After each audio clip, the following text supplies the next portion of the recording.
When you think of Batman villains, who comes to mind? It's obviously the classics like the Joker, the Riddler, Margot Robbie, Goop, I Can Fix Her, and Kite Man? But what if I told you I don't think they should use any of these villains for the first DCU Batman film? Now I know what you're thinking. Who are you suggesting? Why not go with a classic Batman villain? Why do hot dogs come in packs of 10 but buns come in packs of 8? Wait, how did that get in there? In this video, I'm going to be explaining why they should use a seemingly unknown villain for the first DCU Batman film and how they can make it work. That includes plot points, costumes, fan castings, and more. So without further ado, let's get into it. The villain I'm suggesting they use is, drumroll please, the Music Meister! Now unless you grew up before you knew to buy Bitcoin, or thought The Big Short was Danny DeVito, you're probably asking who that is. The Music Meister is actually a weird anomaly in Batman history because he didn't start in comics. Instead, he was created specifically for the animated series, Batman the Brave and the Bold. You seeing the connection here? In his debut episode, he was voiced by the legend, wait for it, Derry Neil Patrick Harris, and was able to take down heroes and villains like Green Arrow, Black Canary, Aquaman, Gorilla Grodd, Clock King, and Black Manta. His gimmick is simple but interesting. He sings in a high baritone register, and anyone who hears it falls under his hypnotic control. And they don't just obey him.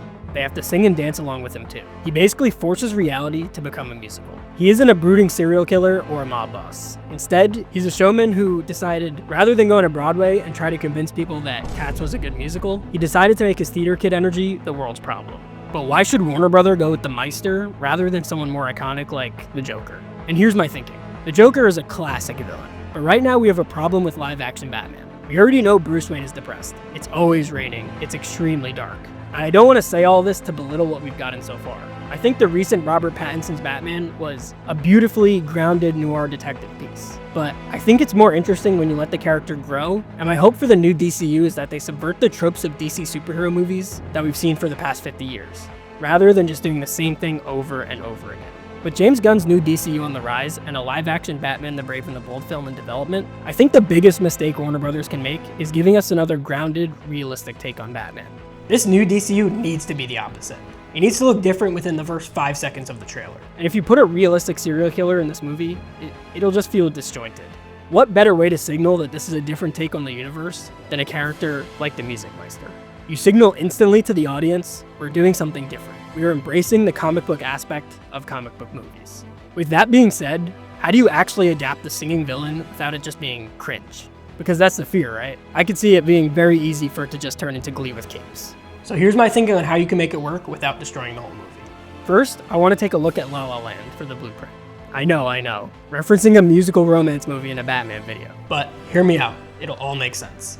La La Land is one of my favorite movies. And it's a masterpiece not because the songs slap, the story is amazing, and the acting is absolutely top-notch, but also because of how it handles reality. One second, people are stuck in a miserable traffic jam, honking their horns, hating their lives. The next second, the music swells, and reality, quote-unquote, breaks. All of a sudden, we're watching people dance on top of their cars in perfect synchronization.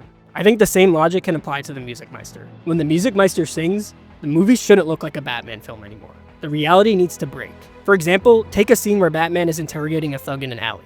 It's raining, it's noir, it looks like the Pattinson's Batman. But then, you hear a hum. And suddenly, the streetlights aren't streetlights anymore. They shine brighter than they should, like stage spotlights. The rain stops falling randomly and starts hitting the pavement on a beat. The colors shift from a boring gray to violent purples and golds. And this isn't just a cool visual trick. My thinking is we are viewing the world through Batman's eyes. To Batman, Gotham is the classic noir film we know. It's serious, it's heavy, it's gray. The Music Meister is then forcibly injecting color and fantasy into that perspective. The arc of the film isn't just punching a bad guy. It's Batman learning that he doesn't have to be miserable to be effective, and that he has to learn to accept a little fantasy into his reality. I think this logic would then extend into the Music Meister's costume. I absolutely 100% do not want to see a modernization or grounding of the character's costume, or costumes. I mean, just look at some of the costumes we get in the show representing his performative nature.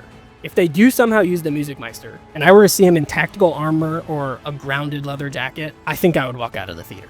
To start, I would want the classic purple, wide-shouldered, double-breasted zoot suit. I would then even consider adding in some of his other costumes like the Punk Rock Meister or King Meister. I know some people will say, that won't translate into live action. But I'm sorry, 90s kids, we're done with the millennial gray. Let's bring back color to movies. Going off of that, I feel the texture should look expensive like velvet or silk. He should look like he walked off a Broadway stage and took a wrong turn into a crime alley. This creates a perfect visual conflict. The stoic, unmovable, gray and blue Batman, watch my designing the Batsuit video after this one where I'd go into depth on how I designed the Batsuit, versus the fluid, chaotic, purple energy of the Meister. It's this contrast of color that actually would make the Batman film scary. Take a film like Midsommar. Director Ari Aster proved that you don't need darkness to create fear, and sometimes the most terrifying things that can happen are when the lights are all the way up. By dropping a brooding, noir-coded character like Batman into a technicolor musical nightmare, you create a profound sense of disorientation. It strips Bruce of the shadows he uses for safety. He can't hide in the dark because the Music Meister has turned the whole world into a stage. It forces the drama out into the open, making Batman feel exposed, vulnerable, and completely out of his element, which is exactly where we need him to be for the story to work. In terms of how the Music Meister's powers work, I would explain it similar to how they explain it in the show. When he sings, he emits a hypnotic frequency. I would think this happens similar to how Black Canary got her powers, which would mean he's a metahuman. I would then have this explained to us as we figure it out along with Batman. In the spirit of bringing the detective aspects of Batman back, I would think he would bring a recording of one of the Meister's songs back to the Batcave. There he would analyze the waveform and understand his powers. We would then see him build sound dampening tech into the cowl so he's not affected by the hypnosis. Now, who would I want to play the Music Meister? The safe answer? Obviously go with the classic Neil Patrick Harris. He voiced him, we know he can sing, he definitely has the showmanship, and if you cast him, I'm definitely buying a ticket day one. But if he's not up to it, I think there's a wilder option we could also go with. What if we want the Music Meister with a hint of scary? The person I'm suggesting is Bo Burnham. Hear me out. Bo is 6'5". He has a massive physical presence where he can just tower over people and actually be kind of intimidating. In addition to that, Bo's comedy style is cynical, theatrical, and meta. Bo brings that element of Gen Z cynicism that would contrast perfectly with an older, more serious Batman. Especially since from what we've heard, Batman is going to be 12 years into his career at this point. Bo can be funny, but he can also be unhinged. I mean, just look at his laugh from his special inside.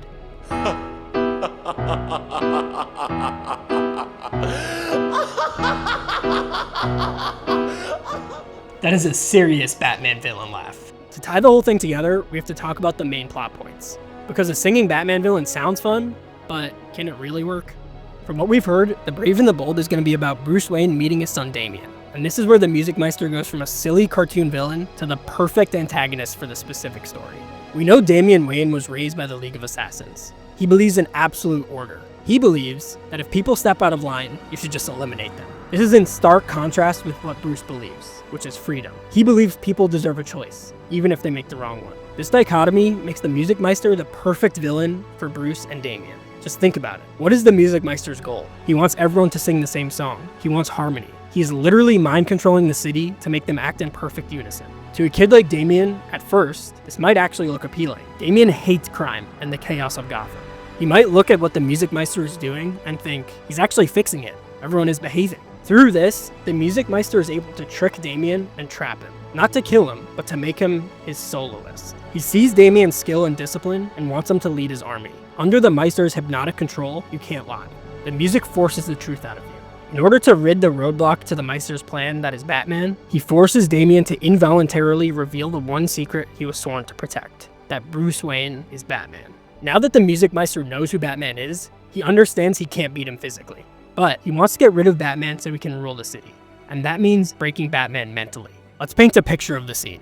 The Meister sets up a showdown at Crime Alley, but the Meister doesn't plan to fight Batman. Instead, he puts on a musical for it. He uses his mind control to force Damian to participate in a reenactment of the Wayne's murders and casts Damian as Bruce. Damian, who is already the spitting image of Bruce, is forced to sing out the death of Batman's parents. This breaks Batman. He freezes. He isn't seeing Robin anymore. He's seeing himself. It brings out the loneliness and anger that Bruce has buried for 20 years. It forces Bruce to face his true identity. Is he really the hero, or is he still just that scared kid in the alley? It pushes Damian away. Raised by the League of Assassins, Damian believes trauma is weakness. He's waiting for his father to snap out of it, to throw a batarang, to save him from this humiliation. But Bruce doesn't move. He's paralyzed by the memory. I think this sets up a beautiful resolution. In order for Batman to save Damian, he has to stop looking at the past. He has to accept that his parents are gone so that he can accept the son who is standing right in front of him. The music that comes with the Meister isn't just for entertainment, but forces Batman to confront theater, the very medium Bruce associates with the murder of his parents.